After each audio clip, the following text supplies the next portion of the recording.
Hey everyone, welcome to Buzzing About Romance, a quick shot of romance. I am Becky, and joining me for this episode is Amanda. Hi, Amanda. Hi, Becky. So we've never done a quick shot by this author. No, I guess we haven't. And I would say like she is the queen, the high empress, I guess. Oh, yeah. I call her a queen every time I refer to her, I think. Yeah. So I'm kind of excited to do it because I love this this series. Same. So on this episode of A Quick Shot of Romance, we are reviewing Vision in White by Nora Roberts. This is book 1 in the Bride Quartet. We'll link the synopsis of this book in our on-the-shelf show notes at buzzingaboutromance.com. Release date is April 28th, 2009. And even though this is several years old, more than 10, it holds up. There's some technology pieces.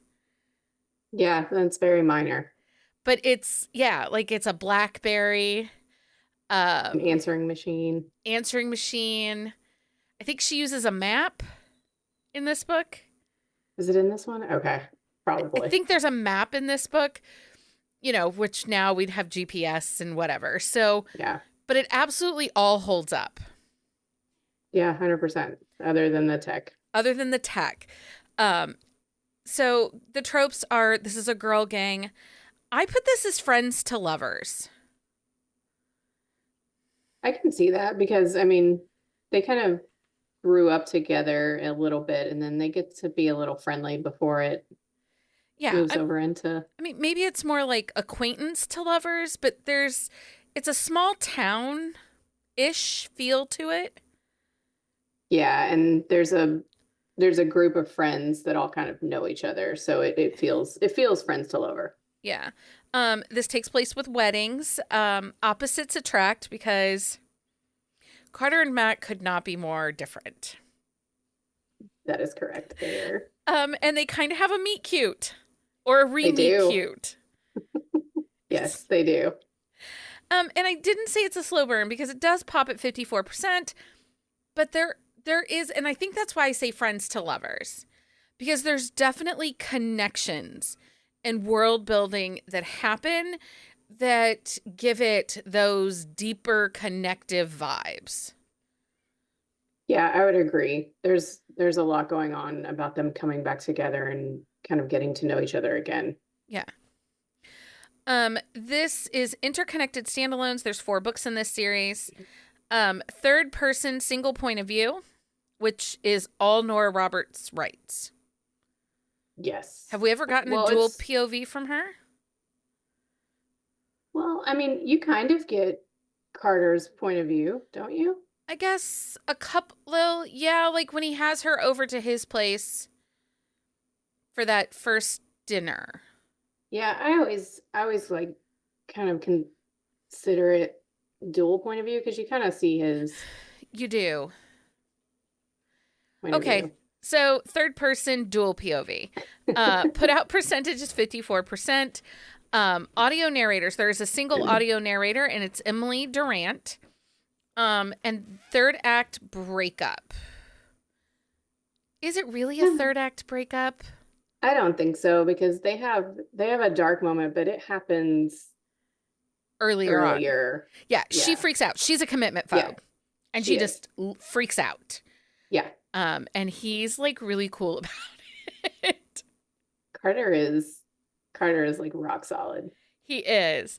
Okay, so let's talk about Carter first. We'll start with Carter because he actually, so this book, I say this is a girl gang, but this book really is focusing on the character arcs of the heroines throughout this series. Like it is their moment to shine.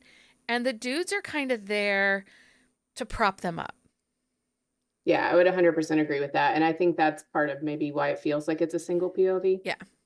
Well, and I think that's what I really love about Nora Roberts in her writing is even in the midst of chaos and in these moments, and we'll get to Mac because she's got some baggage. Sister is not perfect by any means, but Carter is there. He's her loudest cheerleader. He's okay letting her shine. He doesn't need to fix things for her. He just wants to be with her. Yeah, he just wants to be with her, and he wants her to be with him. Like, it's, he just wants to support her. He is a cinnamon roll. I would go as far as to say he is a golden retriever. Yeah. Yeah, I would agree. He is he's pretty golden retrieverish. Yeah, because he has no real no like problems with anything. He doesn't like argue. He's like that silent type who just kind of he's there. Yeah, he's solid. He's a good guy that shows up when he's needed. He pitches in whenever he can. And he just wants to see Mac happy. Yeah, and I think the only time he pushes back is like, when she doesn't want to let herself be happy. Right. And because he knows he makes her happy. So Carter is a local high school teacher. Yes, at like the private school, I think. Right, at the private school. It's the same private school they all went to. But Mac was a different kid than the other private school students. She was, because her parents are terrible people. Well, they're terrible people. Her mother is absolutely one of those women that is chasing the dollars. She's looking for her next paycheck in a husband. Yes. And Max is the typical wealthy dad that just never shows up. Divorced mom, and when he divorced mom, he pretty much divorced out of Mac's life. Yeah, and he went on to, I think, marry someone else and have another child, and he doesn't really participate in her life really at all, other than to give her some random presents that she doesn't even use. Yeah. And mom only shows up to support Mac when she needs something. I wouldn't even say she supports her. She just shows up. Just shows up and uses Mac. Yeah. So Mac and Carter, we talked about it a little bit. Like, I think one of the things I really like about Mac as a character is the way that she's written. She does not have, her growth in this book is small. Like, her life is not perfected because she's with Carter. No, not at all. And she has, like you said, she doesn't have a huge like character arc. More of it is to do with like confronting her past and moving on. But yeah, she has a lot going for her. I mean, she's running a successful business with her best friends, and she seems to have a lot of her life together, but I love the relationship part. I love the opening sequence, the prologue, the history that each of these books open up with. Because the concept of this book is it is 4 best friends that have come together on one of the best friends' family estate that's been left to her and her brother, and they're turning it into a destination wedding venue in Greenwich, Connecticut. Yes. And they're tailoring to high-end clients. They are. And you get each of them doing a piece, and Mac's piece is the photography. Is the photographer, and we get the cake baker, the caterer, the florist, and then the head wedding planner. Yes. So while Mac doesn't have this huge growth as a character and she stays true to herself, I guess what I like is that she is flawless, or has flaws. And just because she falls in love, she doesn't become flawless. No, she doesn't. She still has, her quirks and kind of, I don't even know if I would even call them quirks, but I don't know what the word I'm looking for there is. But yeah, she's still who she is. Yeah. She just has enhanced with Carter. One of the things that drives me the craziest in this book is her obsession with her hair. Oh. Like, she talks about her hair a lot, but I was thinking about it, and Nora Roberts kind of does that sometimes – with her heroines. She focuses a lot on hair. Yeah, I didn't even catch it because I did the audio this time around and Yeah. I didn't notice the hair thing. That's funny. I'll have to go back and look. Yeah, I did the audio also, but like she talks, she's got short hair and she Hmm. talks about it being every which way. And there's lots of conversations about her hair. And I just thought Funny. that's a little weird. Yeah, and I would say she does. I think Nora Roberts does do that because you'll typically get when she does a trilogy or even like this is the quartet or whatever, you'll get a heroine that has red hair or blonde hair or brunette. So you get like you get the gamut of the hair. And you'll get one with like long hair or curly hair or Right, you short get the long hair. hair, the short Yeah, hair, um, the chestnut brown haired, yeah, heroine. Hair must be a big deal for Nora Roberts. That's all I gotta say. maybe, maybe. Um, okay, can we just spend a couple minutes? First of all, this book is been out there for a while. Um, and so I'm gonna spoil it for a minute here. Uh, Okay. this might be there's a grand gesture in the end of this book. Yes, And it might be one of the swooniest top 10 of romance grand gestures that have ever happened. it's pretty good. So tell everyone what happens in the grand gesture because No, it's pretty you tell it, fantastic. you tell it. It's better if you tell it. You tell it. So Carter is there. He shows up for Mac, right? Carter's sister is getting married Yes, and her mother is wretched and shows.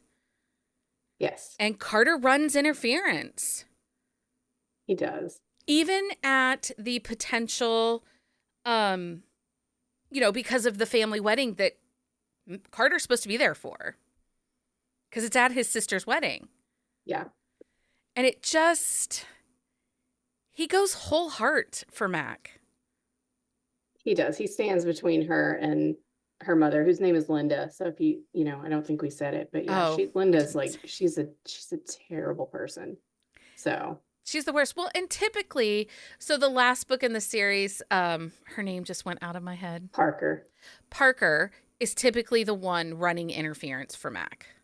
she is because she'll stand up to Linda and Right. not take any crap from her. But I think that this is the moment when Carter stands up to Linda and says, back off. You're out of line. Yeah, like you're not here to support her. Like you're selfish and you need to pay attention to your daughter who is Yeah. a fantastic human being and basically just like go away. It really is one of those grand gestures that he didn't necessarily have to do it because No, other people would have stood up to her. Parker would have shown up, other people would have stepped in, yeah. but he does it. Yeah. Carter's pretty fantastic. So He is pretty swoony. Um, and I like that there's the opposite, that Nora Roberts really gives us the opposite of his family versus her upbringing and how he's still close, and the family dinner. And it really shows the difference. yeah, and I like the fact that she didn't go completely like he has a perfect family because one of his sisters is kind of a brat and so he doesn't have an absolute perfect family either. So it's not just like she provided this complete opposite. Like he has a family that's a pretty great family, but they're not perfect either. So That sister was a piece of work. she is. I forgot But about Mac her. handles her. She does. She So does. so I kind of like how that worked out. It works. Do you have a favorite part in this book? Oh, I think it's their re-meet cute. So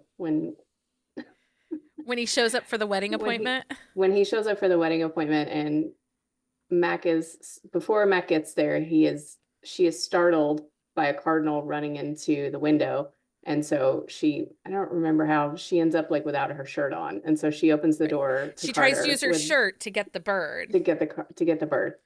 And so when Carter shows up for his sister's appointment for the photographs, she answers the door without a shirt on. So and he is just completely befuddled. Like he has like no idea what to do, and it's adorable.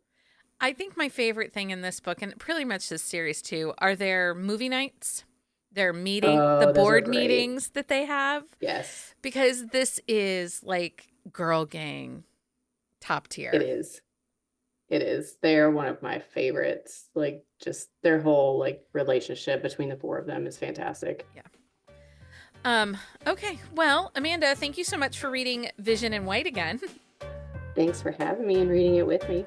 Until next time, everyone, happy reading. Find us on Instagram at Buzzing About Romance or on Twitter at Buzzing Romance. If you like the podcast, please leave a review.